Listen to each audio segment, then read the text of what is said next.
Welcome back to the Wizard Shop. Today we're going to talk about, I guess his name's going to be War Turtle.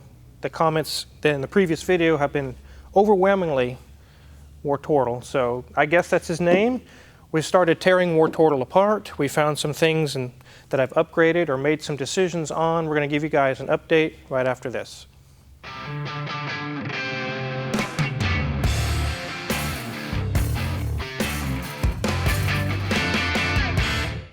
Okay, so I've actually turned Junior Mint loose on War Turtle, and he has his whole front end torn apart. He's like a toothless person now. But he pulled off one control arm. I knew it had a bad bushing, and the center portion just fell out. So I knew that was bad, and he pulled off the other one, and the same thing happened.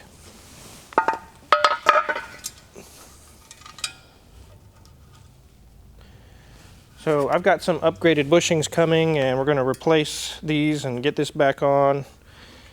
The TT bushings, as they call them. In the last video, you guys also commented that you saw the CV shaft boots were torn and looking pretty bad, and you guys are right. They're completely separated. I could repair the boots and reuse these, but for the cost, for the labor to pay him to do it, and also for the cost of the boots, it's the same price as I can get his whole CV shaft for. So 2 new shafts are going in.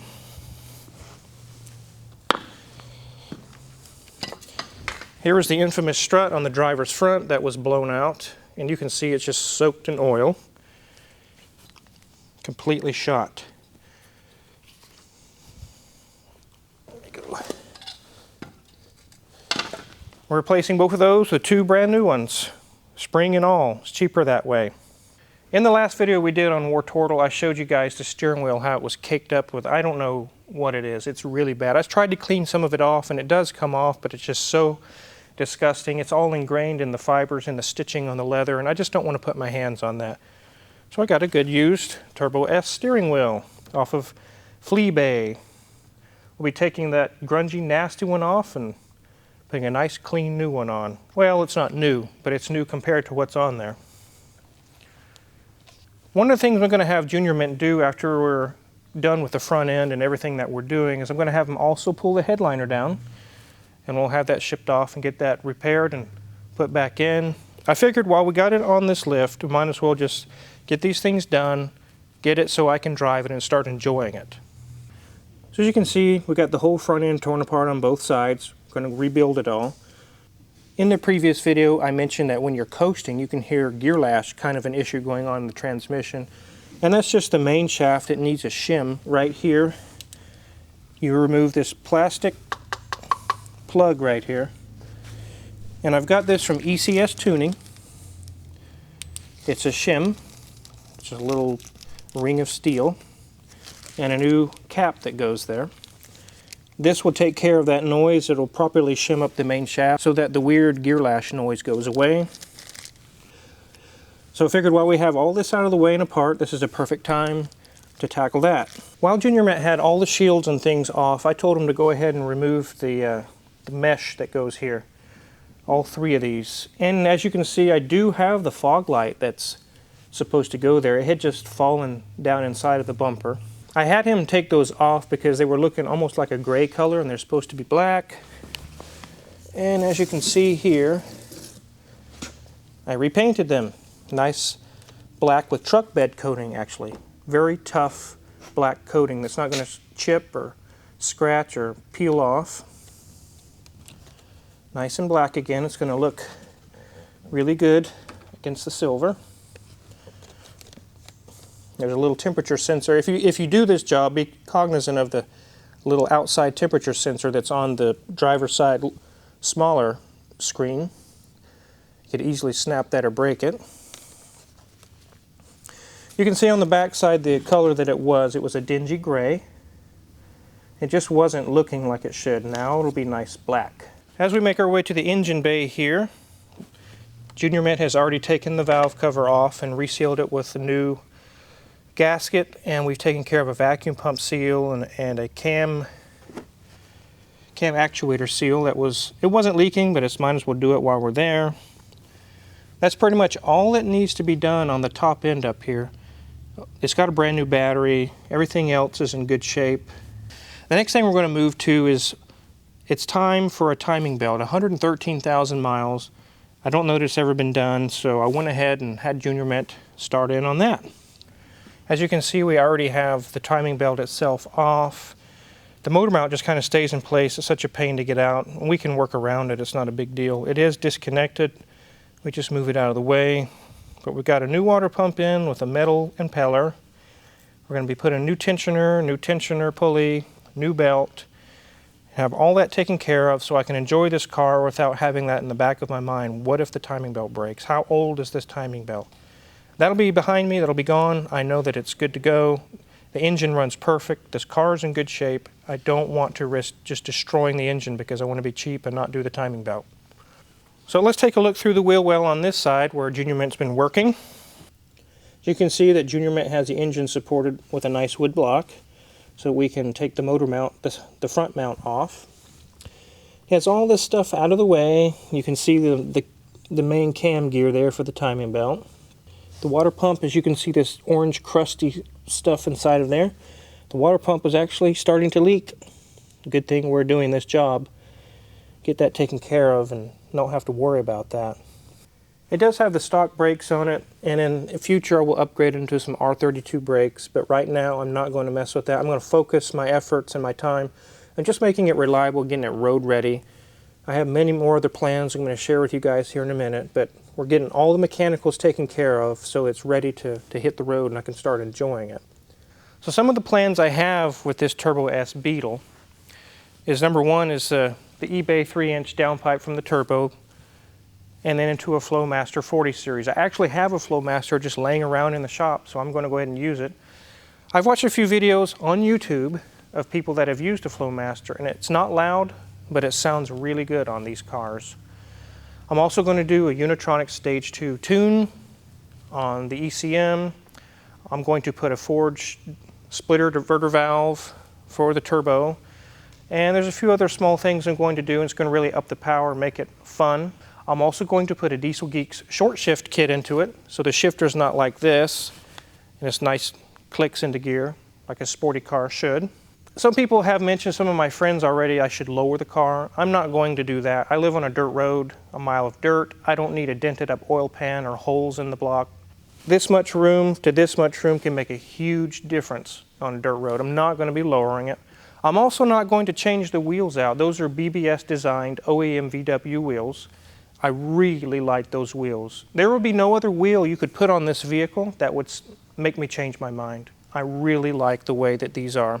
I'm also going to give a little tutorial here pretty soon on how to clean the headlights with DOT3 brake fluid. Amazingly, it works. If you don't care so much about keeping the headlights, or it's not that big of a deal, that's the cheapest way out, and it lasts a long time. Long enough to where later down the road you can replace them, but it really does work. Oh look, parts have already started to come in for War Turtle. Awesome. Go ahead and get that going, and I'm going to show the guys around a few things we got going on around the shop, and that'll close out this video. Check this Victory Vegas Jackpot out, guys. Beautiful, beautiful motorcycle. As I mentioned in a few previous videos in the past, we're going to start getting into fixing motorcycles, and we have the chopper's done, we have a Suzuki Intruder in the waiting, and we are finishing up on this Victory. The complaint that the customer had with this one was that his rear brakes would lock up solid. It would make the brakes extremely hot. As you can see with his original rotor, it's discolored from the heat. It's like a bronze color. It got super, super hot. So much so that it's warped. It's unusable. You don't really resurface thin little motorcycle rotors. There won't be much left. So we have a brand new EBC rotor. Ta-da! Nice and shiny and brand new. We also have some brand new pads for it. So the issue I found out on this wasn't the caliper, it wasn't the flexible hose or anything of that nature. The actual brake master cylinder for the rear was out of adjustment, so much so that it couldn't fully retract when you let off the brake.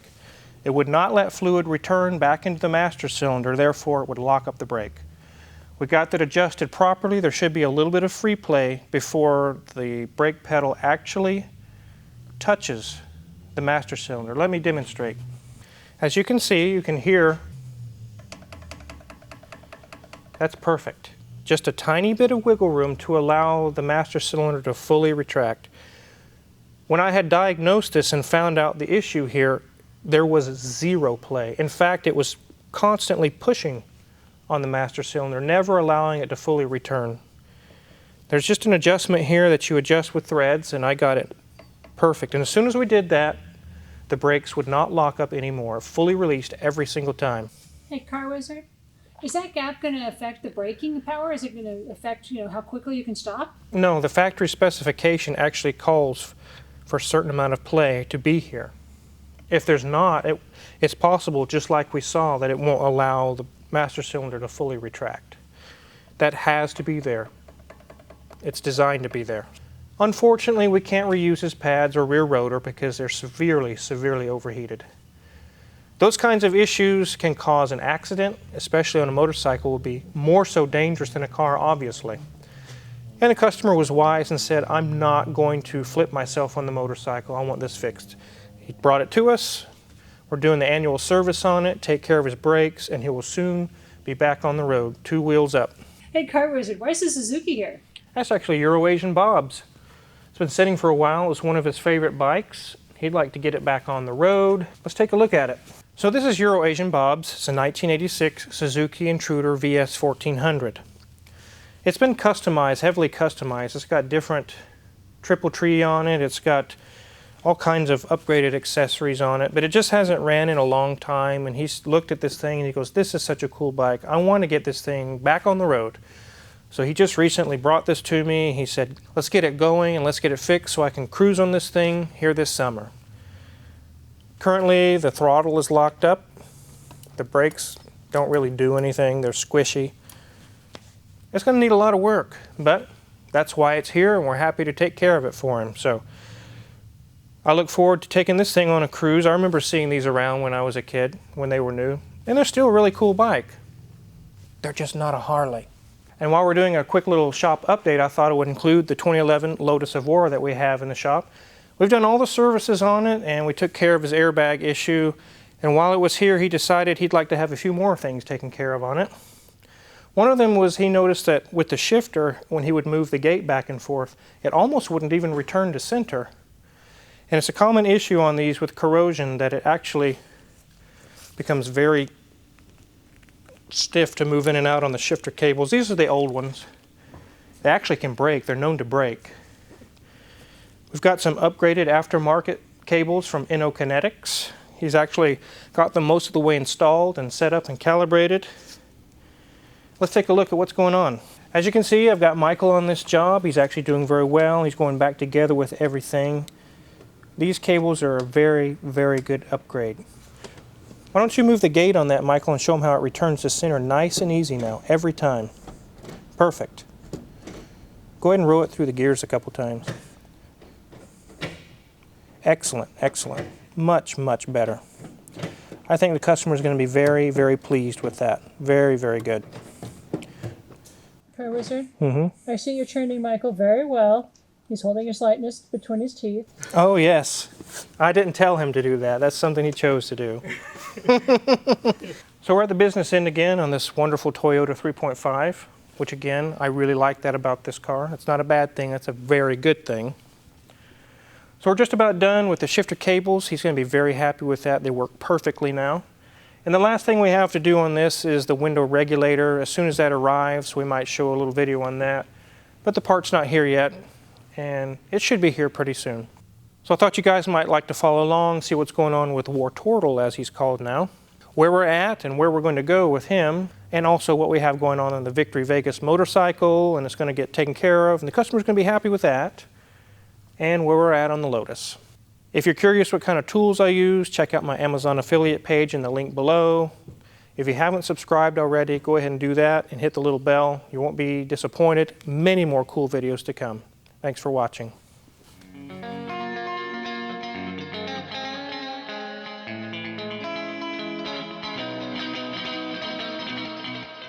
Huh. Except, hey, Car Wizard, you put the tail light on crooked when we did the demo of our last video. I did. I'll have to fix that. Thanks for pointing that out, Miss Wizard. You're welcome.